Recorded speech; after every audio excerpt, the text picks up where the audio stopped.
बलांगीर जिला बेलपड़ाठारे 78तम स्वाधीनता दिवस उदय माँ माहेश्वरी सेना और बजरंग दल बेलपड़ार मिलित आनुकूल्य बेलपड़ा गोष्ठी स्वास्थ्य केन्द्र में एक रक्तदान शिविर अनुष्ठित होई।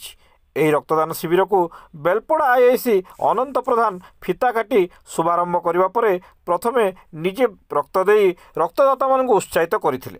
मुख्य अतिथि भाव में बेलपड़ा गोष्ठी स्वास्थ्य केन्द्र डाक्टर रवींद्र मेहर, बीडीओ राजेश मेहर, तहसीलदार ज्ञानरंजन माझी, पीएस कॉलेज बेलपड़ार अध्यापक मनोज महाकूड़, एसआई बेलपड़ा निरंजन बेसी, वकिल गुणनिधि दंता, मुख्य वक्ता भाव में डॉक्टर रवींद्र मेहर, समाजसेवी कंदर्प दंता प्रमुख जोग देते। यह रक्तदान शिविर में 42 यूनिट रक्त संग्रह करा जायतिला।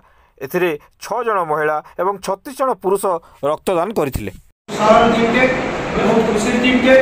समस्ते जमी सुरपुर आज बेसी यूनिट हवा समस्त निवेदन समस्त अच्छी भाई मैंने भौणी मैंने समस्त निवेदन जे आज सुरपुर आशा 100% आशा।